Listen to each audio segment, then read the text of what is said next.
राहुल गांधी बाज आजा, नहीं से आने वाले टाइम में तेरा भी वो हाल होएगा राहुल गांधी जो तेरे दादी का हाल है। कि वो शोभा नहीं देता, उनको माफ़ी मांगनी चाहिए, उनके दल को माफ़ी मांगनी चाहिए, और क्योंकि वो केंद्र के मंत्री हैं तो भारत सरकार को माफ़ी मांगनी चाहिए।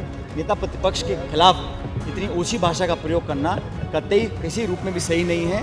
ये एक अत्यंत दुर्भाग्यपूर्ण साजिशनुमा वातावरण है, सोच समझकर बनाया गया और किया गया एक अभियान है राहुल गांधी की जान और माल को खतरे में डालने के लिए, राहुल गांधी के अस्तित्व को खतरे में डालने के लिए, और ये उकसाने की राजनीति है।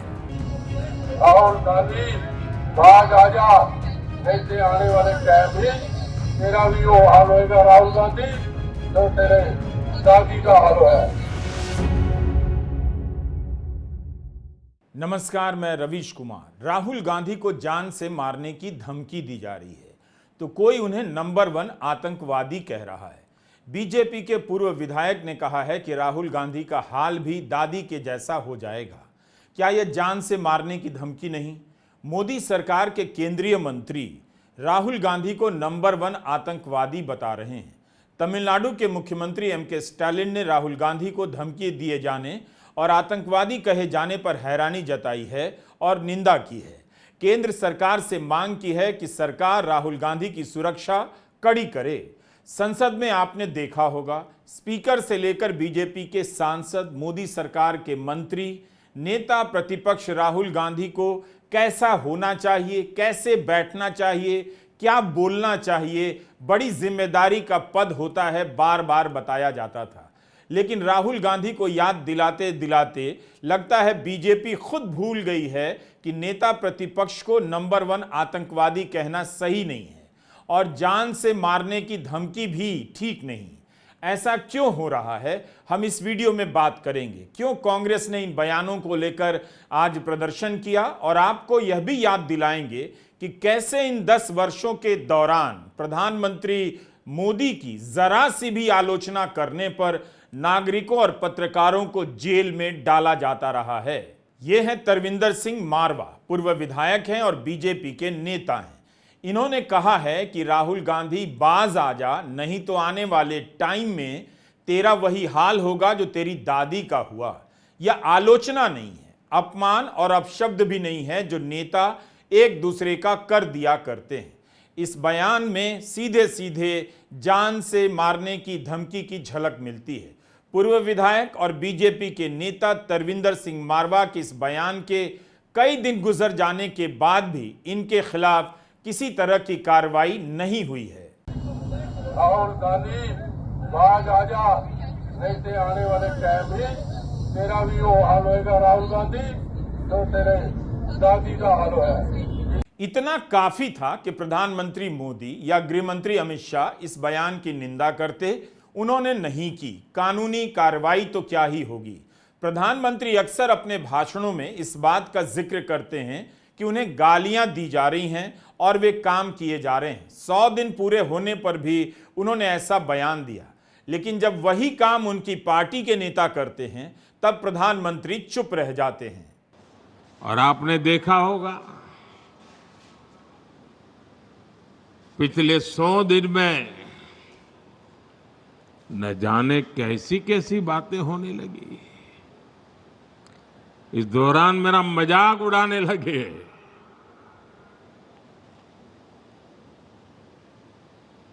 मोदी का मखौल उड़ाने लगे।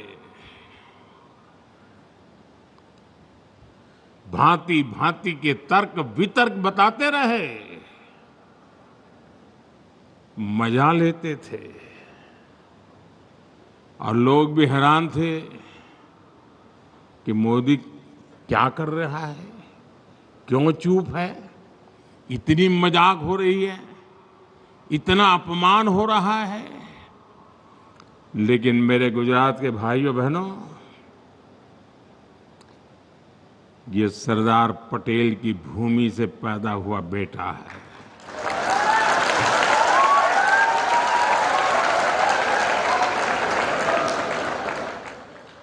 हर मजाक, हर मखौल हर अपमान को सहते हुए एक प्रण लेकर के 100 दिन मैंने आपके कल्याण के लिए, देश हित के लिए नीति बनाने और निर्णय लेने में जुटा लिए। लेकिन यह सिलसिला आखिर खत्म कैसे होगा? अब तो आलोचना को गाली कहने का चलन हो चुका है और यहां धमकी तक दी जा रही है तो उसके प्रति इतनी सहनशीलता है। इतना तय है कि अगर यही बातें कांग्रेस के किसी नेता ने कर दी होती तो अब तक उसे जेल में डाल दिया गया होता। अप्रैल 2022 में गुजरात के विधायक जिग्नेश मेवानी को इसलिए गिरफ्तार कर लिया गया क्योंकि जिग्नेश ने अपने ट्वीट में लिख दिया कि मोदी गोडसे को पूछते हैं। साथ ही जिग्नेश ने यह भी कहा कि गुजरात दंगों के लिए माफी मांगे। इसी बात पर जिग्नेश मेवानी को सामाजिक शांति भंग करने के लिए जेल भेज दिया गया। असम में शिकायत दर्ज हुई और असम की पुलिस उन्हें गिरफ्तार करने गुजरात आ गई। जिग्नेश मेवानी अब कांग्रेस में है। तरविंदर सिंह मारवा और रवनीत सिंह बिट्टू ने दिल्ली में बयान दिया है। दिल्ली पुलिस केंद्र सरकार के अधीन आती है मगर कोई कार्रवाई नहीं हुई है, जबकि प्रधानमंत्री की आलोचना करने पर यूपी की पुलिस चेन्नई चली गई और असम की पुलिस दिल्ली और गुजरात आकर गिरफ्तार कर ले गई। यह हम आपको वीडियो में बताते रहेंगे। याद दिलाने के लिए आपको यह वीडियो दिखाना चाहता हूं। मार्च 2023 में दिल्ली में इस तरह का पोस्टर लगा दिया गया। लिखा था मोदी हटाओ देश बचाओ। इसमें क्या ऐसा था कि इसके खिलाफ 44 FIR हो गई और 4 लोग गिरफ्तार कर लिए गए। यही नहीं, 2000 पोस्टर लगाए गए थे, उन सभी को उतारा गया। राहुल गांधी का हाल दादी के जैसा होगा या वे नंबर 1 आतंकवादी हैं, इस टाइप के बयानों पर केंद्र सरकार को पुलिस और FIR की याद क्यों नहीं आ रही है? बीजेपी के पूर्व विधायक मारवा का यह बयान कि इंदिरा गांधी जैसा हाल राहुल का हो जाएगा बेहद गंभीर है। इसके जरिए कार्यकर्ताओं को या किसी सनकी को ऐसी हिंसा करने के लिए संदेश भेजा जा रहा है या ख्याल बोने की कोशिश की जा रही है। इसलिए इस पर रोक लगाने की जरूरत है और कानूनी कार्रवाई होनी चाहिए। ये एक अत्यंत दुर्भाग्यपूर्ण साजिशनुमा वातावरण है, सोच समझकर बनाया गया और किया गया एक अभियान है राहुल गांधी की जान और माल को खतरे में डालने के लिए, राहुल गांधी के अस्तित्व को खतरे में डालने के लिए। और ये उकसाने की राजनीति है, ये हिंसा के लिए निमंत्रण देने की राजनीति है, ये एक जंगल राज के लिए निमंत्रण देने की राजनीति है। बात तरविंदर सिंह मारवा तक ही नहीं रुकी है। बीजेपी के सांसद हैं, केंद्रीय मंत्री हैं रवनीत सिंह बिट्टू इसमें शामिल हो गए हैं। राज्य मंत्री हैं रवनीत सिंह बिट्टू, उन्होंने राहुल गांधी को नंबर 1 आतंकवादी कह दिया है। शिवसेना शिंदे के विधायक है संजय गायकवाड़ और यूपी सरकार के मंत्री हैं रघुराज सिंह, वो भी इस होड़ में शामिल हो गए हैं। इन बातों को लेकर कांग्रेस अध्यक्ष मल्लिकार्जुन खड़गे ने प्रधानमंत्री मोदी को पत्र भी लिखा है।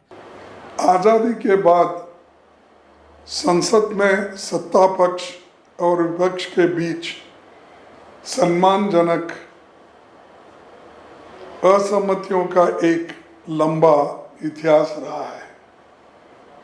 हम हिंसक भाषा नहीं बोलते, ऐसी घृणा फैलाने वाली शक्तियों को चलते राष्ट्रपिता महात्मा गांधी, इंदिरा गांधी जी, राजीव गांधी जी को शहादत देनी पड़ी।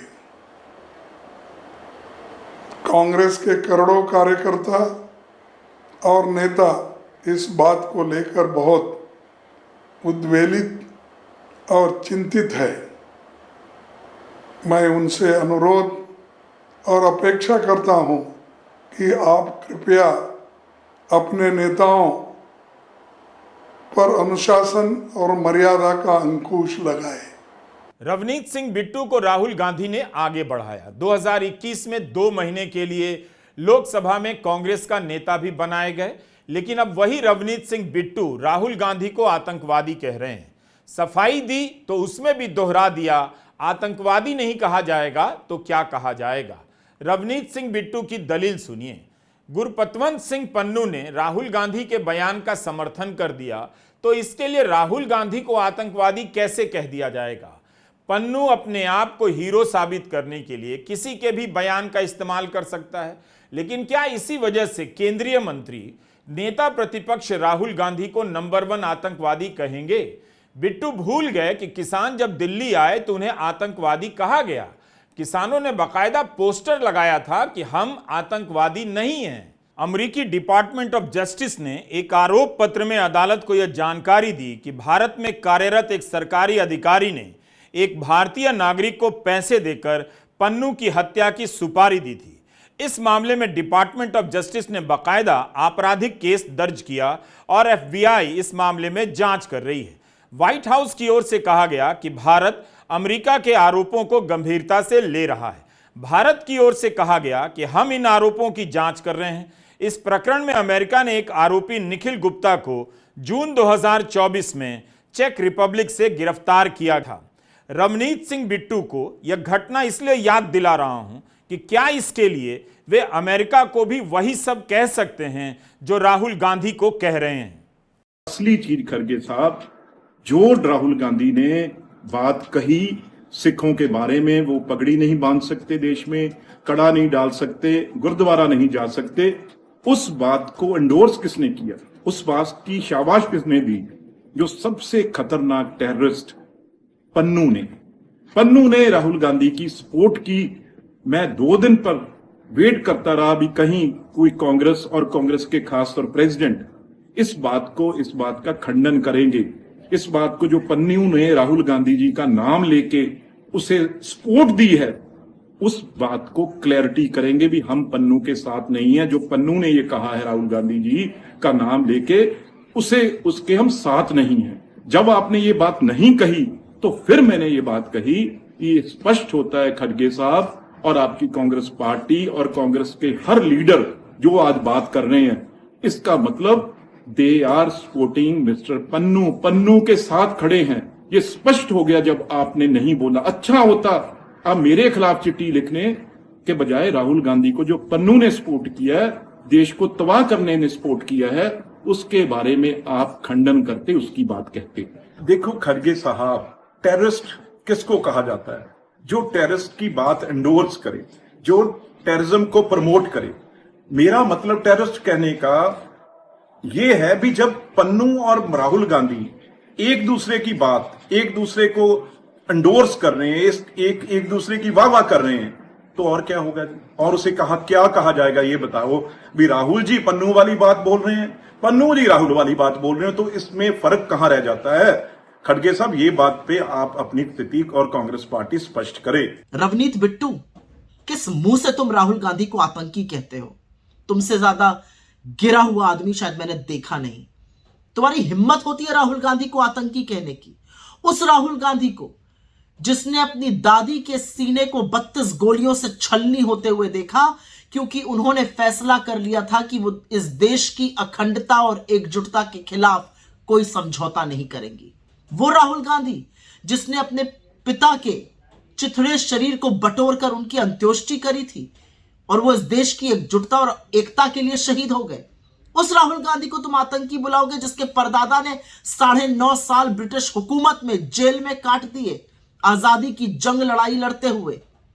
उस राहुल गांधी को तुम आतंकी बुलाओगे जिसकी भारत जोड़ो यात्रा के दौरान तुम मौजूद थे और तुमने देखा कैसे कन्याकुमारी से कश्मीर वो पैदल चले और मुंबई से मणिपुर की उन्होंने यात्रा करी जिससे ये देश जुड़ा रहे? तुम्हारी हिम्मत है राहुल गांधी को आतंकी बुलाने की? तुम पन्नू की बात करते हो। पन्नू हो या कोई और हो, हर वो ताकत जो इस देश के खिलाफ बात करती है, जो इस देश के खिलाफ खड़ी होती है, उसके साथ टकराना, उसको निस्तो नाबूद करने का काम कांग्रेस पार्टी ने किया है। कांग्रेस पार्टी ने उन लोगों की मुखालिफत की है। हमने अपनी प्रधानमंत्री को शहीद होते हुए देखा है क्योंकि वो खालिस्तान कभी नहीं बनने देती। तुम इस तरह की बातें करोगे? शर्म आनी चाहिए तुम्हें। शर्म आनी चाहिए बीजेपी को कि तुम्हारे जैसे लोग भारत सरकार में मंत्री हैं। शर्म आनी चाहिए तुम्हें अपनी नफरत, अपनी गंदी राजनीति को चमकाने के लिए इन चीजों का सहारा लेना पड़ रहा है। राजनीति क्या चीज होती है? जिस राहुल गांधी के साथ रवनीत सिंह बिट्टू राजनीति करते रहे, सांसद बने, लोकसभा में नेता बने, उसी राहुल गांधी को आतंकवादी कह रहे हैं। प्रधानमंत्री मोदी को भी ऐसे राजनेताओं से भविष्य का सोचकर सतर्क रहना चाहिए।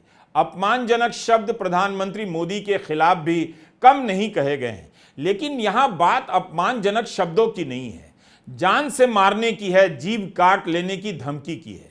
एक विधायक राहुल गांधी की जीभ काटने की बात कर रहा है, केंद्रीय मंत्री आतंकवादी बता रहे हैं। अब आपको पवन खेड़ा का प्रसंग याद दिलाता हूं। कांग्रेस के इस प्रवक्ता को गिरफ्तार करने के लिए असम की पुलिस दिल्ली आ गई। कांग्रेस के अधिवेशन में शामिल होने के लिए पवन खेड़ा रायपुर जा रहे थे। असम पुलिस ने उन्हें विमान से उतारा, गिरफ्तार कर लिया। कांग्रेस प्रवक्ता पवन खेड़ा ने दामोदर दास की जगह गौतम दास कह दिया, बाद में सफाई भी दी कि गलती से बोल दिया। इसके बाद भी अलग अलग शहरों में उनके खिलाफ एफआईआर हो गई और गिरफ्तार हुए।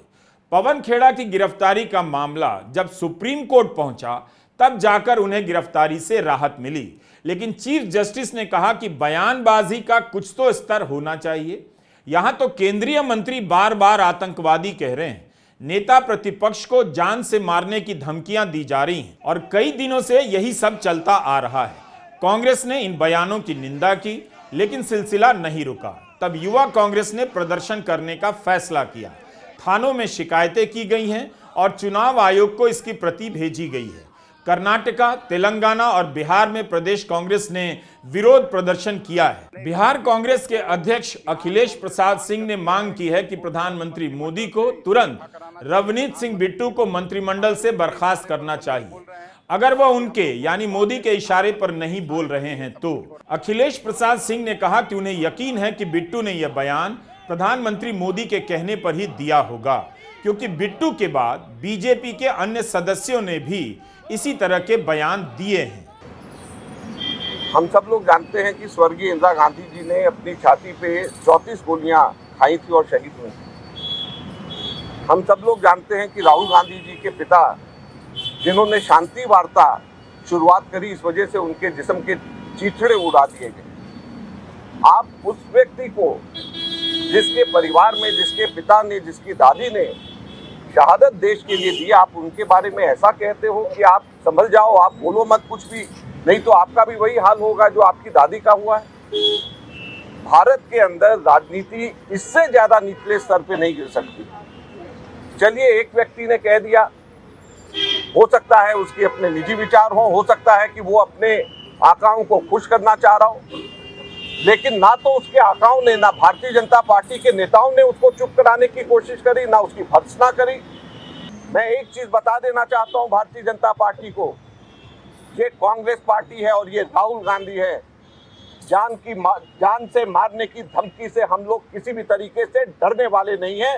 यहाँ पे कांग्रेस के लाखों करोड़ों कार्यकर्ता तैयार हैं अपनी छाती आगे करके, जान से मारना है हमें मारिए, लेकिन हमारे नेता की आवाज कभी बंद नहीं होगी, हमारे नेता कभी चुप नहीं होंगे। क्या यह बीजेपी की कोई नई रणनीति है? लंबे समय तक बीजेपी के नेता पप्पू कहकर राहुल गांधी का मजाक उड़ाते रहे।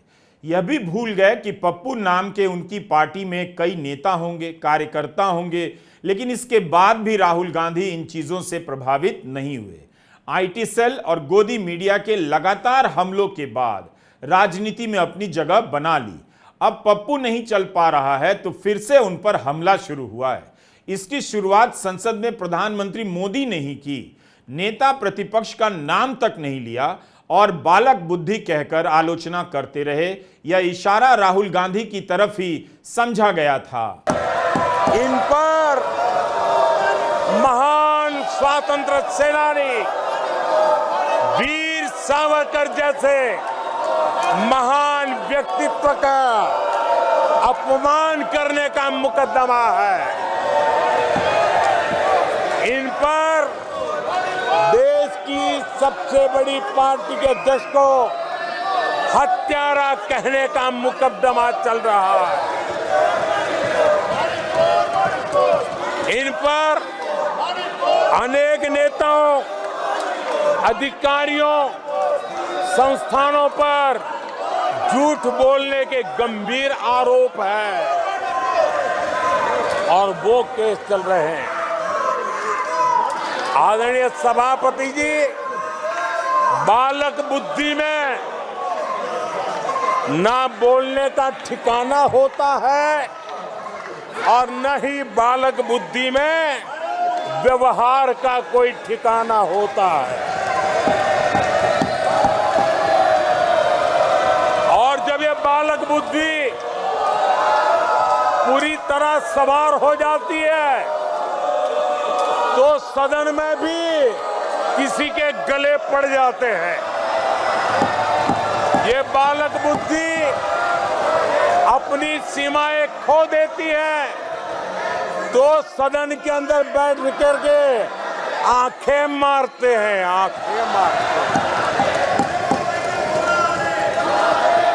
इनकी सच्चाई आदरणीय सभापति जी अब पूरा देश समझ गया है। इसलिए आज देश इनसे कह रहा है तुमसे नहीं हो पाएगा,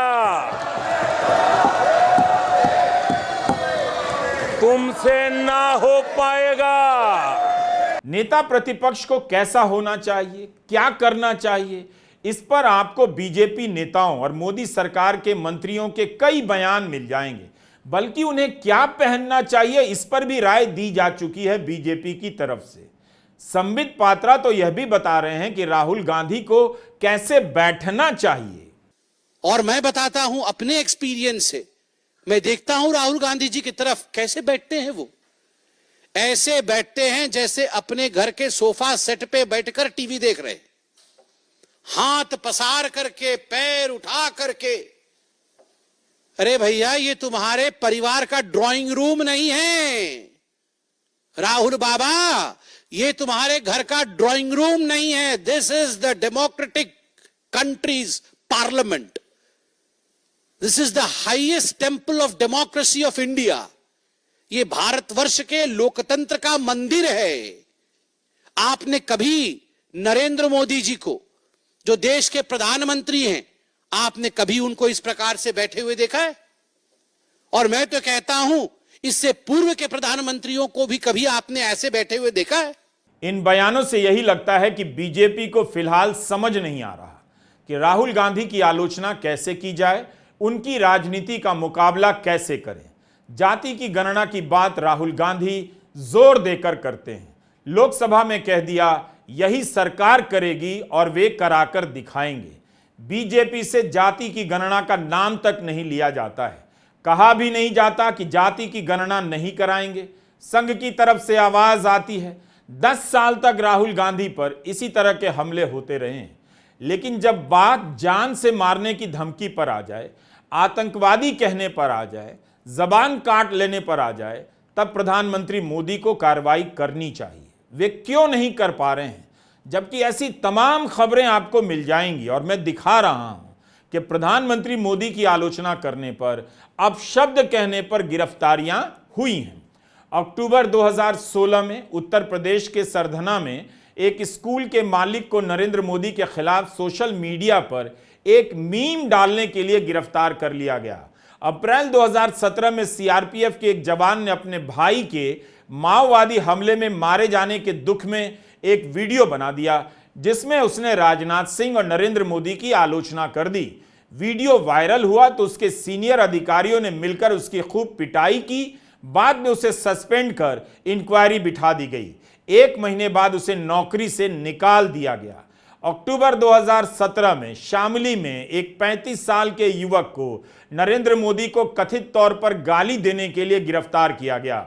इसने अपने खेत के बाहर खड़े होकर एक वीडियो बनाया क्योंकि आवारा पशुओं ने इसकी फसल बर्बाद कर दी थी। नवंबर 2017 में तमिलनाडु में पॉलिटेक्निक के एक छात्र ने फेसबुक चैट में प्रधानमंत्री मोदी के खिलाफ कुछ लिख दिया तो उसे 15 दिन की जेल हो गई। दिसंबर 2018 में मणिपुर के एक पत्रकार को मुख्यमंत्री बीरेन सिंह और मोदी की आलोचना करने के लिए गिरफ्तार कर लिया गया। राष्ट्रीय सुरक्षा कानून के तहत 1 साल की सजा सुना दी गई।